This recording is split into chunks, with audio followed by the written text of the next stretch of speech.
up, Sauce Gang, and welcome back to the channel. Hot Sauce Beats here with another epic reaction for you. Well, I figured today was a good day to jump back into some game theory on Minecraft lore. And today we are checking out the tragic story of Minecraft's zombie pigmen, Piglins. That is right, this is one of the ones that you guys have definitely requested the most out of this series. So I'm really stoked for this. I'm loving this whole Minecraft lore. It is really like, it's making me more and more addicted to Minecraft. Oh, and I got my Technoblade merch, that's right. But I'm pretty stoked for this and I hope you enjoy the reaction. But before we jump into the video, fam, please help support the channel by smashing that subscribe and like button. It's absolutely free and it greatly helps out the channel. But enough talking, let's get to reacting and roll that bomb ass intro. Hot Sauce Beats is finally here. Hot Sauce Beats is finally here. Eat, sleep, make beats. Eat, sleep, make beats. Hot Sauce Beats. Woo woo.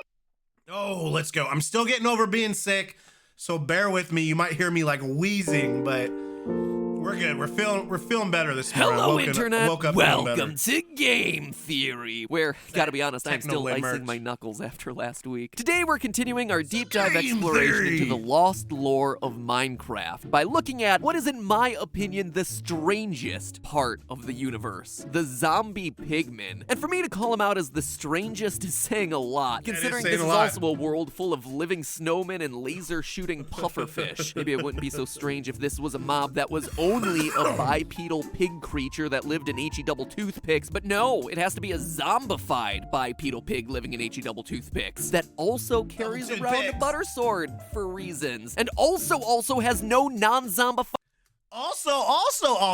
versions of itself left anywhere on the planet. Now that is a weird collection of attributes. And if we're being 100% honest, it's probably because their origins are pretty bizarre. Tall, human-like pigs have been kicking around as an unused idea in Minecraft since the very beginning. A Minecraft user first came up with the idea for pigmen way back in 2010, and the game's creator, Notch, almost used them as the game's villagers a year later. It didn't happen. And in 2012, Notch revealed in the documentary Minecraft: The Story of Mojang that the game's signature creature, the Creeper, was also born out of awkwardly tall pig monsters. Well, I mean, the creepers were a mistake. I don't have any modeling programs to do the models, and I accidentally made them tall instead of log. So it was like a tall thing with 4 little feet, and that became the creeper. It was supposed to be a pig. So what?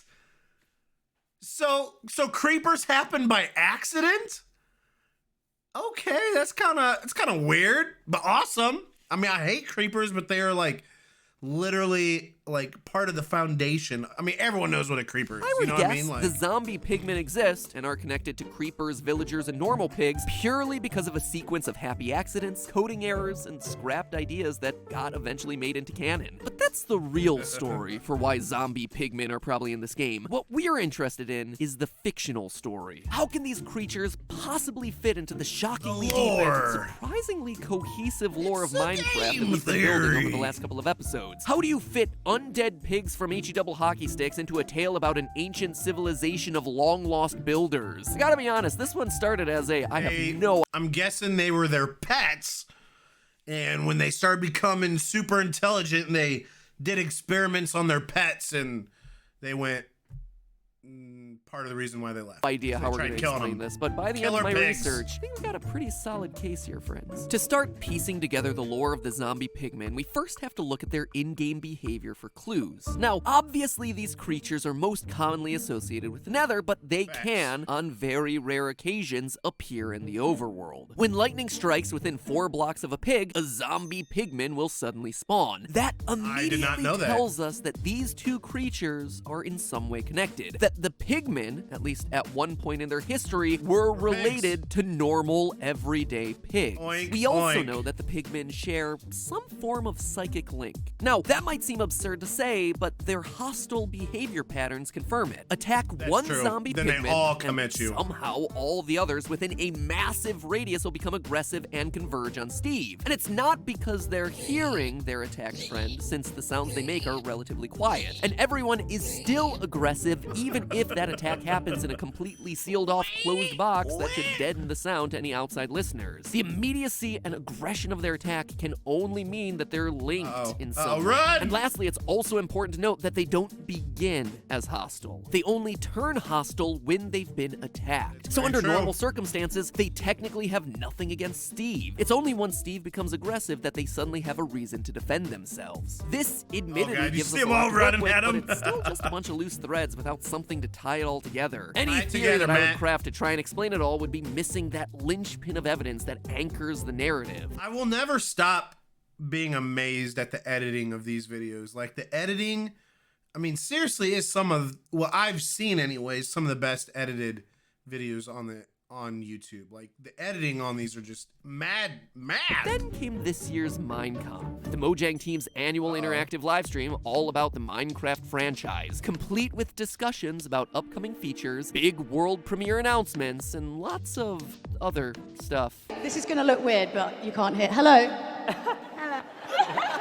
Because you gotta juice that sweet, sweet watch time. And this year, between gooey hands and whatever this was, we received a ton of new information about what changes are rolling out into the Minecraft world over the next couple of months. Bees, honey blocks, target blocks. But of all the new content, it was the changes coming in Minecraft 1.6, the Nether update, that really caught my attention. Specifically, the new Piglin civilization. Zombie pigmen are no more. Piglins and zombie Piglins are here to stay. Piglin is actually what we call the Pigmen now. The Piglin is almost like a new civilization that we add to the Nether. But there was one detail about this mob in particular that caught my attention. They are actually hostile towards the player. They also don't like wither skeletons. They don't like wither skeletons, huh? That's an oddly specific detail. That is oddly specific. From writing all of these episodes, I gotta say that so much of piecing together this game's story relies on picking apart spawn conditions and hostile behavioral patterns. Like in any good story, those sorts of details are telling you the relationships between our main characters, as it were. And so hearing Jeb call out the hostility towards one particular mob really stood out to me, especially since, as we established during our episode on the Wither skeletons are most likely the remains of the ancient builder race. There are plenty of reasons as to why, but I'm not going to rehash them here. You can just watch that video if you're interested. So but for the Piglins to act violently towards wither skeletons, aka the ancient builders,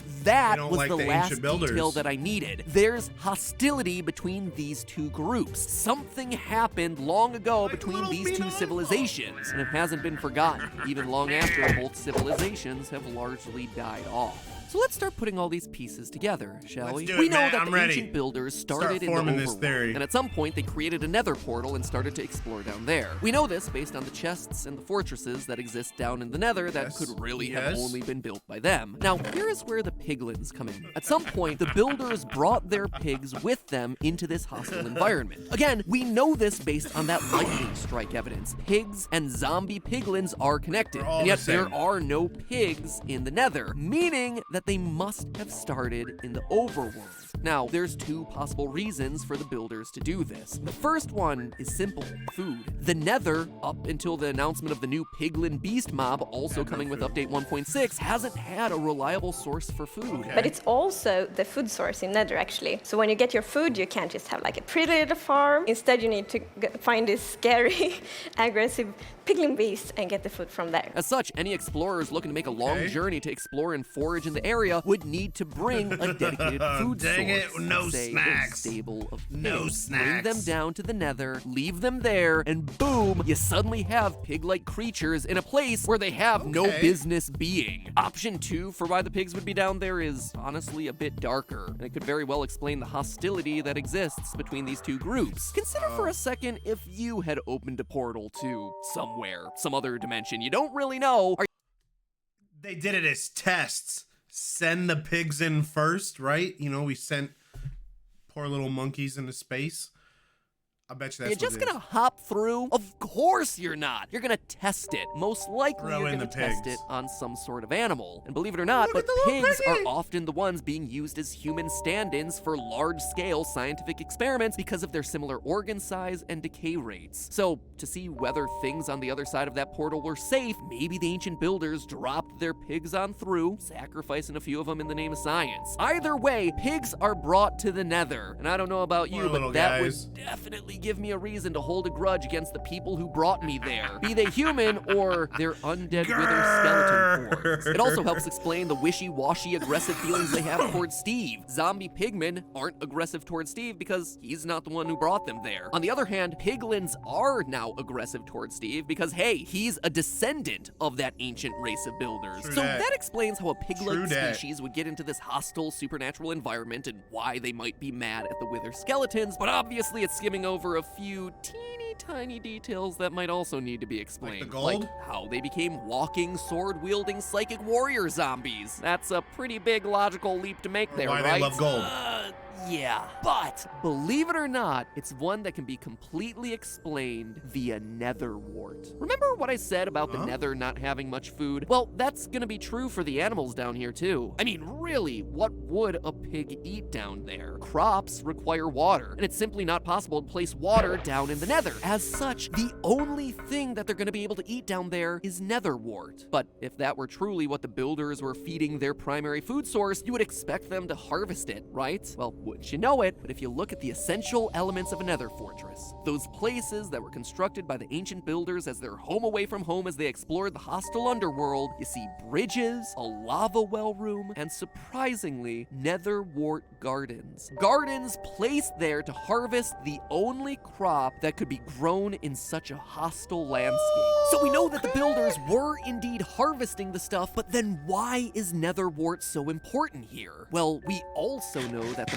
Minecraft universe is one where you quite literally are what you eat. In our Enderman video, I linked the ancient builders being forced to eat the End's native crop of chorus fruit, with them slowly obtaining the plant's teleportation abilities. And while yes, that was admittedly just speculation, we don't even have to go into the realm of theories to prove this one. Ladies and gentlemen, like I present to you the mushroom, a cow mushroom hybrid that only spawns in mushroom field biomes, aka places where cows are consuming a diet primarily filled with mushrooms. Their milk is mushroom stew, their bodies are covered with I didn't know that. Their milk is mushroom stew?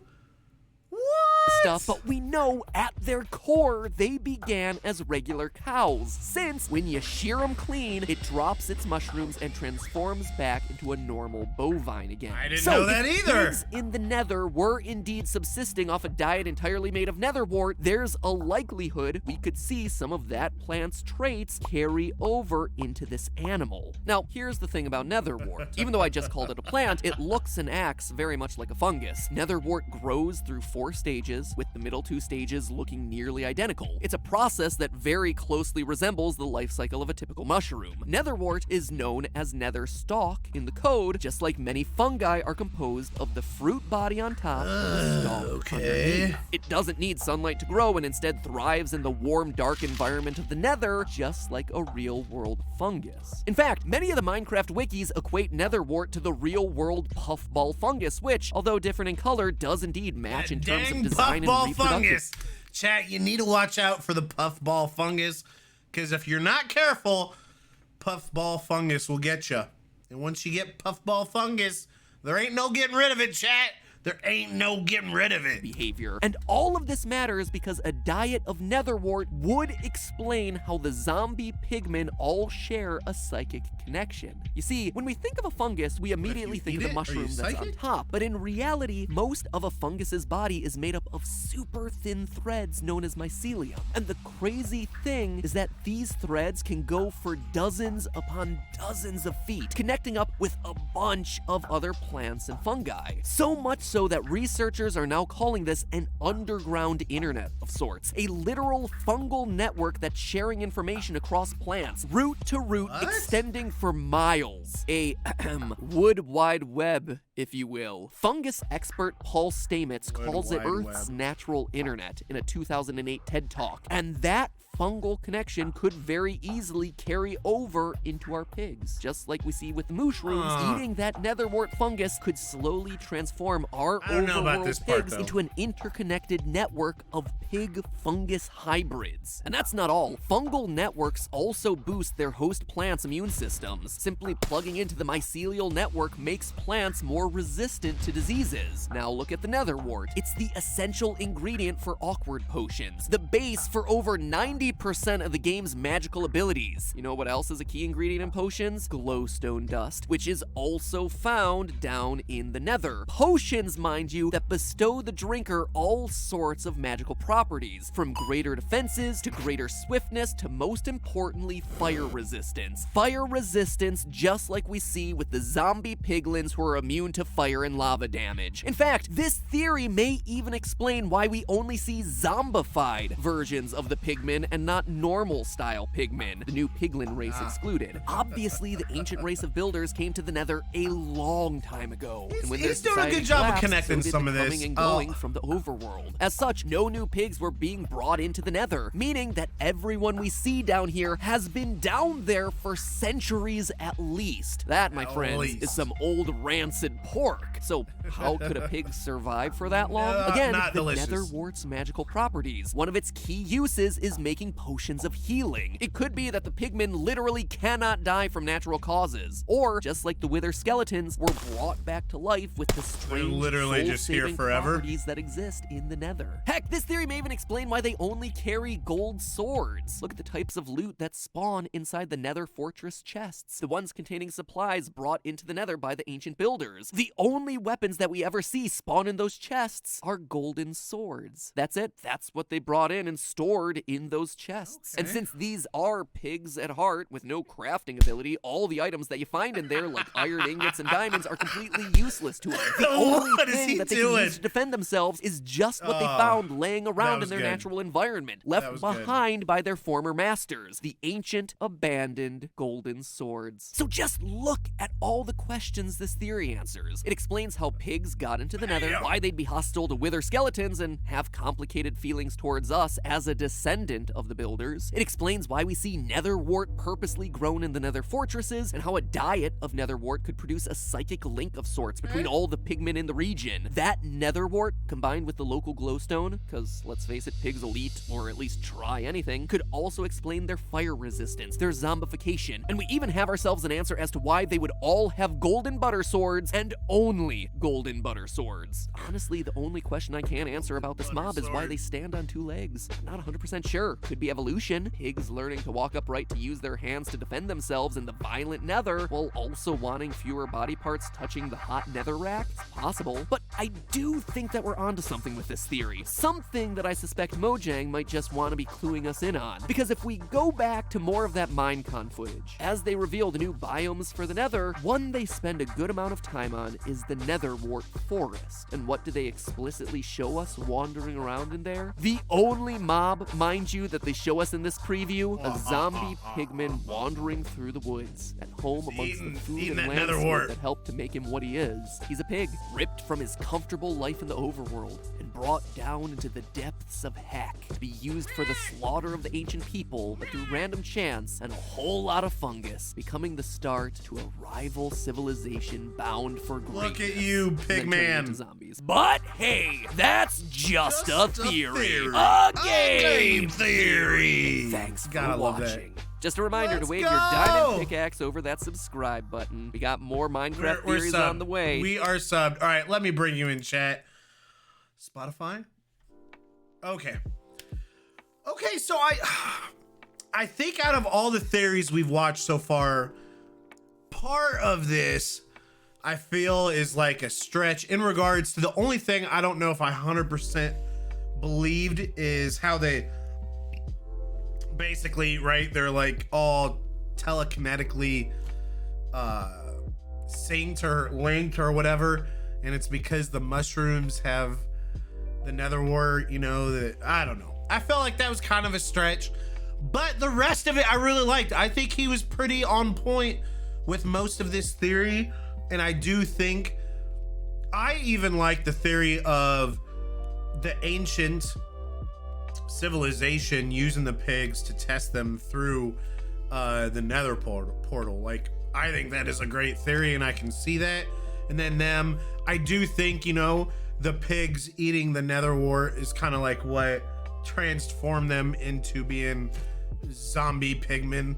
But so I think 90-80% of his theory I think is pretty spot on. I really liked it. But let me know in the comments, guys, what you think with this theory. Did you agree with all of it? What points did you like? And if you didn't agree with it, do you have a counter theory? So let me know. And I hope you guys enjoyed this reaction. And if you did, please help support the channel by smashing that subscribe and like button. It's absolutely free and it greatly helps out the channel. Make sure you jump over to the Game Theories channel as well. Show them some love. Smash that subscribe button. Like this video.